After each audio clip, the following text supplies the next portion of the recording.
Shalom, shalom, meus queridos, que o Senhor abençoe a sua vida, que você seja conduzido pelo Espírito Santo para receber e a entender mais uma palavra de Deus. Queridos, nós estamos ainda no assunto as raízes das prisões da alma. E hoje nós vamos estar falando de raiz da rejeição e finanças. É importante você prestar bastante atenção para entender e receber essa palavra tão profunda. Eu sou o reverendo Milton Rodrigues e eu pastoreio a comunidade Nação Ministério Pleno. Nosso ministério fica na cidade de São Sebastião, no Distrito Federal. Somos uma igreja, um ministério que trabalha com libertação em alto nível, ou seja, nós procuramos levar o entendimento de nossos discípulos sobre a profundidade do mundo espiritual. E também trabalhamos com personalidades restauradas, ou seja, nós buscamos restaurar a mente, emoções, sentimentos e vontade através da palavra e ensinamentos dentro de conceitos básicos de cura interior. Então, amados, o tema é raízes de rejeição e finanças, ok? Então anote aí, raiz da rejeição e finanças. Esse tema é importante. Amados, o princípio básico sobre rejeição é a impossibilidade de dar e receber amor. Uma pessoa rejeitada acha que alguém sempre está olhando feio para ela. A rejeição impede essa pessoa de dar e receber amor. Estudos demonstram que quando experimentamos a rejeição, são ativadas no nosso cérebro as mesmas áreas quando sentimos uma dor física. É por isso que a rejeição dói muito. Neurologicamente falando, confira os estudiosos. Em um estudo feito para testar a hipótese de que a rejeição imita a dor física, os pesquisadores deram paracetamol para alguns participantes antes de lhes pedirem para recordar de uma experiência de rejeição dolorosa. As pessoas, amados, que receberam o remédio relataram menos dor emocional do que os indivíduos que não tomaram. Estudos afirmam também que a rejeição reduz temporariamente o QI. Momentaneamente nos tornamos limitados em nossa habilidade de pensar de maneira analítica, reduzido assim em 30% nesses casos, comprometendo nosso funcionamento cognitivo geral. Rejeição produz também agressividade. A intensa experiência de ser abandonado pode criar no indivíduo, segundo pesquisas, um trauma suficientemente intenso para impactar o seu funcionamento psicológico. Todas as pessoas, em algum momento da sua vida, já foram rejeitadas um dia, inclusive Jesus Cristo. A rejeição, queridos, começa como uma semente que é plantada em nossa vida por meio de vários acontecimentos. Em Isaías capítulo 53, versículo 3, tem um texto que diz assim: era desprezado e o mais rejeitado entre os homens, homem de dores e experimentado nos trabalhos, e como um de quem os homens escondiam o rosto. Era desprezado e não fizemos dele caso algum. Agora, amados, eu gostaria de falar para vocês algumas das principais causas da rejeição. Gravidez indesejada. Quando uma pessoa engravida que ela não está esperando ou não planejou. Tentativa de aborto. ou até mesmo os pais queriam filhos do sexo oposto. Então, gravidez indesejada, tentativa de aborto e os pais que queriam filhos do sexo oposto. Como também adoção, abandono, a morte de ambos os pais, abuso físico, verbal, sexual ou emocional, conflitos no lar, rejeição no casamento ou divórcio e também a autorrejeição, ok? Então, quando tem alguma dessas características, aí tende a nascer a semente da rejeição. Agora, quais os resultados de uma raiz de rejeição? A pessoa fica rebelde, ela entra na visão da rebelião, se torna agressiva, tem agressividade, torna uma pessoa irada, ela tem ira na sua alma, amargura, uma pessoa amargurada, culpa, a pessoa se sente culpada ou leva uma culpa que não é dela, inferioridade, tá? A pessoa tem um complexo de inferioridade, autoimagem distorcida, a pessoa se sente feia, E aí ela passa a se isolar. Pobreza é um outro sintoma, tá? Pobreza espiritual e pobreza financeira. Medos, a pessoa se torna uma pessoa cheia de medos. E perfeccionismo, Então toda raiz tem um propósito e o da rejeição é desestruturar as emoções do ser humano. Uma vez desestruturadas, ela perde o foco e a direção do seu projeto de vida. Jesus, amados, viveu uma rejeição e superou.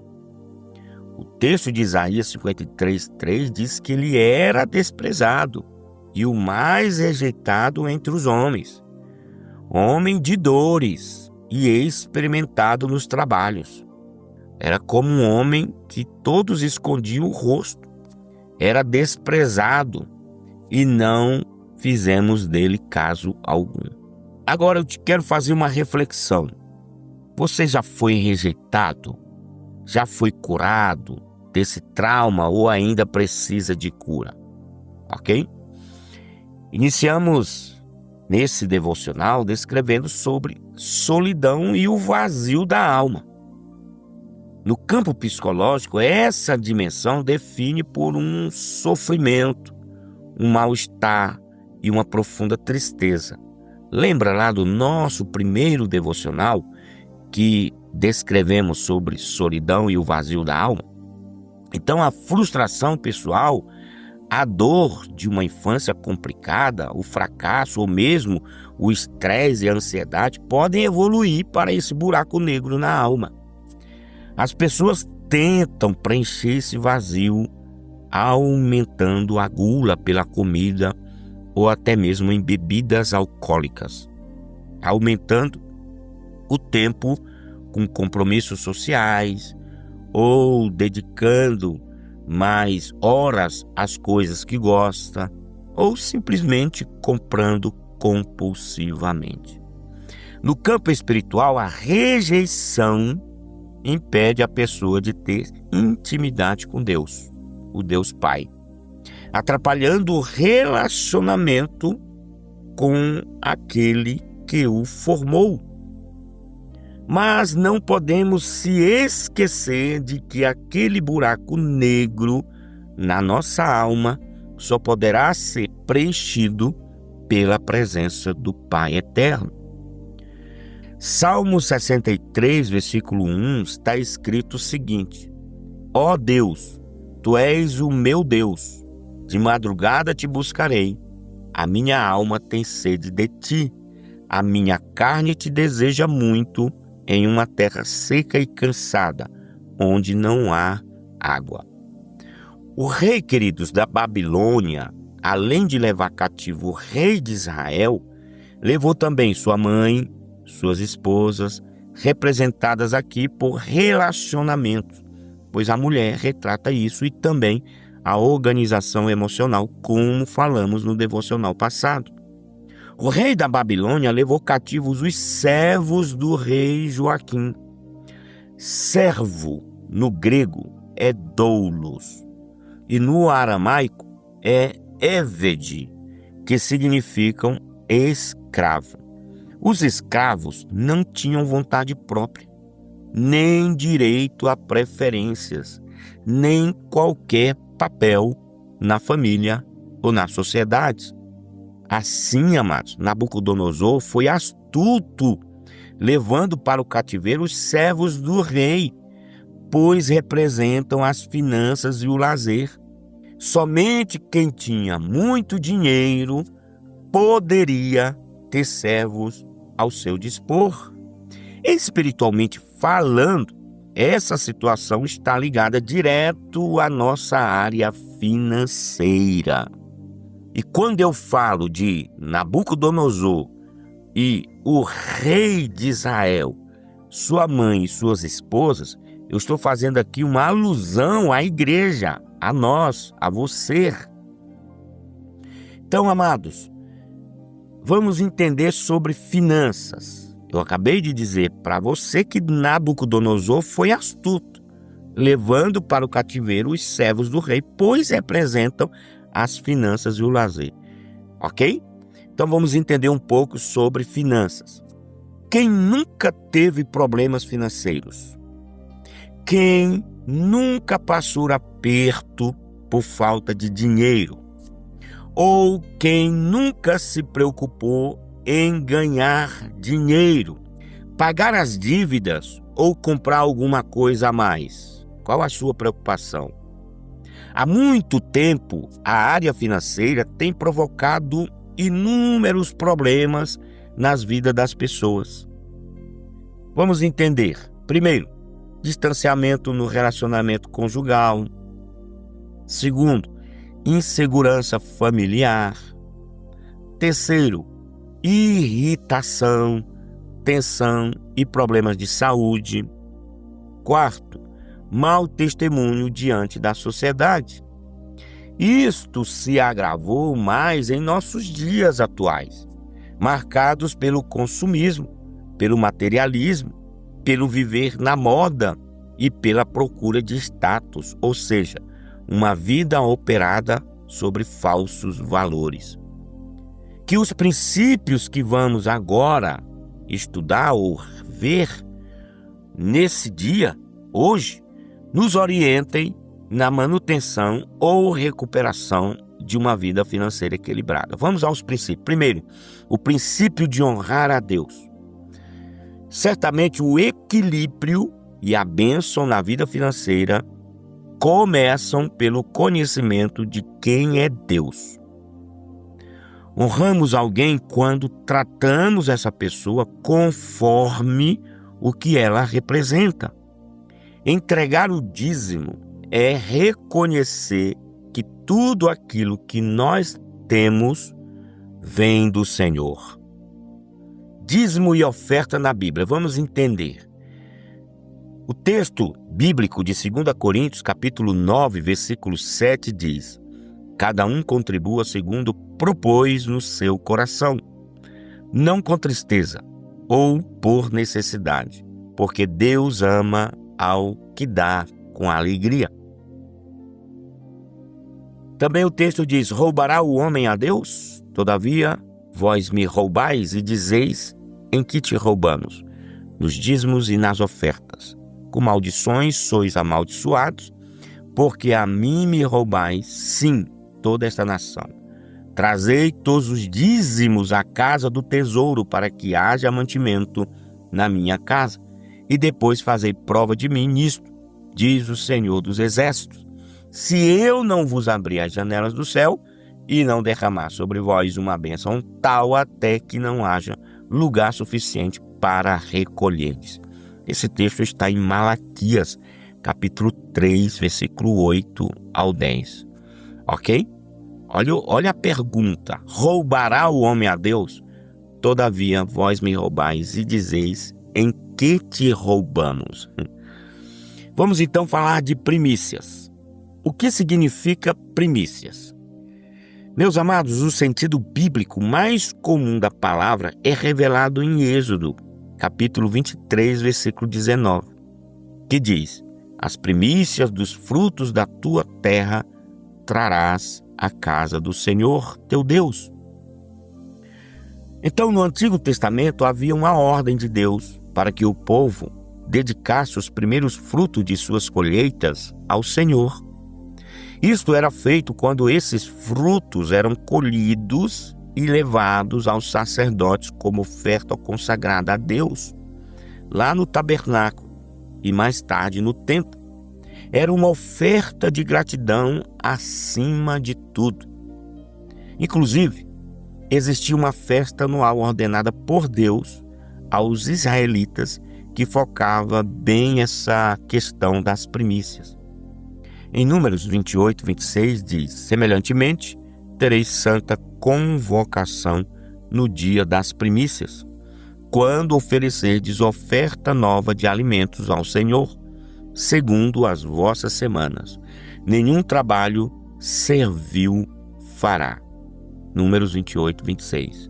Essa festa também era chamada de Festa das Semanas. 7 semanas contarás, desde que a foice começar na seara, iniciarás a contar as 7 semanas.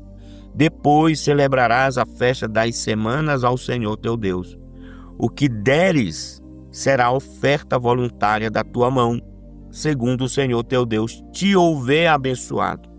E te alegrarás perante o Senhor teu Deus, tu e teu filho e tua filha, e o teu servo e a tua serva, e o levita que está dentro das tuas portas, e o estrangeiro e o órfão, e a viúva que estão no meio de ti, no lugar que o Senhor teu Deus escolher para lhe fazer habitar o seu nome, e lembrar-te-ás de que foste servo no Egito, e guardarás estes estatutos e os cumprirás. Esse texto, amados, está em Deuteronômio, capítulo 16, versículo 9 até o versículo 12. Então, essa festa era realizada 7 semanas após a Páscoa. Também era chamada de Festa das Colheitas e da Cega.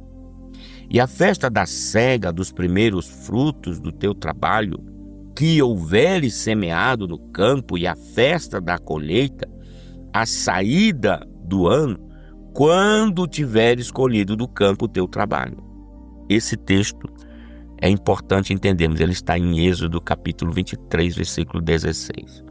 Também Atos capítulo 2, versículo 1 diz assim: essa festa era realizada no início das colheitas e também era chamada de festa de Pentecostes. Olha o que diz Atos capítulo 2, versículo 1. E cumprindo-se o dia de Pentecostes, estavam todos juntos no mesmo lugar. Atos capítulo 2, versículo 1. Então, amados, a festa de Pentecostes era realizada no 50º dia após a Páscoa. A quem devemos entregar as primícias? No livro de Números, Deus chama Arão e passa para ele direções acerca da sua função sacerdotal e deixa bem claro que as primícias seriam direcionadas a ele. Por isso, hoje devemos entregar as primícias para o sacerdote principal da igreja, onde nós congregamos, pois ele é o sacerdote em exercício que Deus levantou para nos ministrar. Agora, como calcular o valor das primícias? Vamos lá. Dentro da cultura judaica, as primícias eram entregues na primeira colheita. Dentro da nossa cultura, a colheita é a mesma. Recebemos os nossos salários mensalmente. Aí a média mensal de dias é 30. Então iremos pegar o valor do nosso salário e dividi-lo por 30. O resultado será o valor das nossas primícias, ou seja, o valor do primeiro dia de trabalho. As primícias santificam a nossa finança. Em Romanos 11:16 diz: se é santa a parte da massa que é oferecida como primeiros frutos, toda a massa também o é. Se a raiz é santa, os ramos também o serão. Então, queridos, os nossos dízimos e ofertas e primícias representam a raiz da árvore financeira em nossa vida. Olha o que diz o texto de 2 Crônicas, capítulo 31, versículo 5. E depois que se divulgou esta ordem, os filhos de Israel trouxeram muitas primícias de trigo, mosto, azeite, mel e de todo o produto do campo. Também os dízimos de tudo trouxeram em abundância. Lembra o que comentamos lá no início, no começo do devocional, sobre princípios espirituais, quando começamos a falar sobre as prisões da alma? Os princípios de Deus são regras que foram estabelecidas por Deus para nos dar direcionamento de como devemos viver abundantemente nesta terra. Olha o que diz 1 Coríntios 2:13, as quais também falamos não com palavras que a sabedoria humana ensina, mas com as que o Espírito Santo ensina, comparando as coisas espirituais com as espirituais. Agora vamos falar um pouco de administração financeira. Amados, a administração financeira é o conjunto que envolve o controle, planejamento e análise de todas as movimentações financeiras de uma empresa, de uma residência ou conta bancária. Como você tem administrado o que você ganha? Você já ouviu falar em oniomania? Amados, o psiquiatra Leonardo Gama Filho refere-se à oniomania como a compulsão por comprar. É um transtorno caracterizado pelo descontrole dos impulsos. Os estudiosos afirmam que atinge cerca de 3% da população. Os portadores também são conhecidos como shopaholics ou consumidores compulsivos. Frequentemente, não conseguem resistir à tentação de comprar. Chegam a não pagar contas essenciais para gastar com coisas supérfluas. Vamos aqui a alguns comportamentos mais comuns dos oniomaníacos, que são, primeiro, esconder compras da família ou do cônjuge. Segundo, mentir sobre a quantidade verdadeira de dinheiro gasto em compras. Terceiro, gastar em respostas a sentimentos negativos como depressão e tédio. Quarto, sentir euforia ou ansiedade durante a realização das compras. Quinto, culpa. Sexto, vergonha. Sétimo, gastar muito tempo fazendo malabarismo com as contas ou com as dívidas para acomodar os gastos. Oitavo, atração incontrolável por cartões de crédito e cheques especiais. Então, queridos, o comprador compulsivo consome pelo prazer de consumir e não pela real necessidade do objeto, comprando cada vez mais produtos relacionados à aparência, como roupas da moda, sapatos, joias, relógios. O descontrole é sem limites. Podemos traçar um paralelo entre as compulsões por compras e as dependências químicas. Em ambas, há uma perda de controle e o paciente se expõe a situações danosas para si mesmo e também para os outros. Assim como em alguns casos os dependentes químicos roubam para custear seus vícios, o compulsivo também pode se utilizar de meios ilegais para continuar comprando. Embora a compulsão por compras possa estar relacionada a outros transtornos, alguns fatores presentes no dia a dia são facilitadores da compra descontrolada. Produtos à venda pela internet, canais de venda na televisão ou grandes promoções de estoque serão muito perigosos para esses consumidores compulsivos. Caso perceba isso em sua vida ou em alguém próximo, procure ajuda rapidamente. Quanto à origem do transtorno, acredita ser que haja algum déficit do neurotransmissor serotonina, que rapidamente proporcionaria menor ocorrência de impulsividade. Agora vamos falar de lazer. Entendemos que quando a Babilônia veio e levou os servos do rei para o cativeiro, isso não representa somente as finanças, mas também o lazer.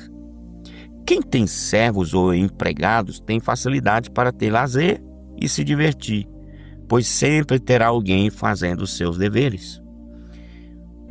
Você já ouviu falar em workaholismo? É um termo usado para explanar a pessoa viciada em trabalho. Temos o viciado e o apaixonado. Os dois trabalham muito. A diferença é que o workaholic, além de ter o vício pelo trabalho, não consegue descansar, se divertir e não cria vínculos afetivos. Já o workaholic consegue desligar, dormir e se distrair. Como identificar um workaholic? São pessoas com tendências compulsivas que trabalham intensamente e têm dificuldades para relaxar.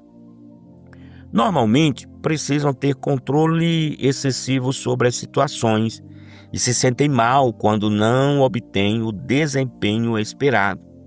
Não controlam a situação ou as coisas, não são como eles esperavam. Têm poucas relações com outros colegas e são incapazes de delegar tarefas e trabalhar em equipe. Sua valorização pessoal está focada no trabalho e não no resto de sua vida. Mostram desinteresse em outras facetas de sua vida, como hobbies ou relações pessoais. Quais são os sintomas do vício no trabalho? Vamos lá. Primeiro, sintomas cognitivos: ansiedade, irritabilidade, tristeza, crescente necessidade de trabalhar mais e gastar mais tempo no trabalho, preocupações constantes com desempenho profissional, agonia e assim por diante. Segundo, quais são os segundos sintomas? Sintomas de estresse fisiológico, que são as insônias, dores de cabeça, tensão muscular, disfunções sexuais e outros. Em longo prazo, esses sintomas podem levar a distúrbios psicológicos, como hipertensão, promovendo ao mesmo tempo o consumo de substâncias não recomendáveis, como drogas, álcool, entorpecentes ou remédios ansiolíticos. O terceiro sintoma é os sintomas motores. Amado, uma necessidade imperiosa de realizar muitas tarefas ou não se esquecer de nenhuma ou de nenhum elemento das mesmas, aí a pessoa é incapaz de não trabalhar, deixando assim amigos e família de lado. O que a Bíblia diz? A Bíblia nos ensina a encarar o trabalho de forma equilibrada. Ela condena a preguiça e incentiva a pessoa a ser trabalhadora. Vai ter com a formiga, ó preguiçoso, olha para os seus caminhos e ser sábio, pois ela, não tendo chefe, nem guarda, nem dominador, prepara no verão o seu pão, na cega ajunta o seu mantimento. Ó preguiçoso, até quando ficarás deitado? Quando te levantarás do teu sono? Um pouco a dormir, um pouco a tosquenejar, um pouco a repousar de braços cruzados. Assim sobrevirá a tua pobreza como o meliante e a tua necessidade como um homem armado. Provérbios, capítulo 6, do versículo 6 ao 11. Confira lá. Amados, a palavra de Deus não aprova trabalhar em excesso. Em vez disso, nos incentiva a relaxar e descansar de tempos em tempos. Eclesiastes capítulo 4, versículo 6 diz: melhor é a mão cheia com descanso do que ambas as mãos cheias com trabalho e aflição de espírito. Sejamos equilibrados. Tire um tempo para relaxar e descansar. Afinal de contas, tirar férias não é gasto, é investimento. O rei da Babilônia levou para o cativeiro os príncipes de Israel. 2 Reis, capítulo 24, versículo 15 diz: assim transportou Joaquim para a Babilônia, como também a mãe do rei, as mulheres do rei, seus servos, os príncipes. Os príncipes aqui são representados pela autoridade. Então, no próximo devocional, nós vamos estar falando dos príncipes cativos na Babilônia. Que Deus abençoe sua vida. Se você não é inscrito ainda em nosso canal, se inscreva, ative o sininho para que você receba notificações todas as vezes que estivermos ministrando uma palavra poderosa ou publicando algo precioso para a tua vida. Estamos nas redes sociais, lá no Instagram é só colocar @Ministério Pleno. No Facebook você vai colocar @Ministério Pleno e no TikTok é só colocar Ministério Pleno e o número 10 tudo junto e você nos encontrará lá. Queridos, que você medite nesta palavra, que você pare, pense, se reavalie, dá uma olhada para dentro de si, dá uma olhada, para o seu dia a dia, seu cotidiano, e vamos melhorar e buscar cada vez mais a presença de Deus. Eu vou ficando por aqui, um cheiro no coração, até o nosso próximo devocional.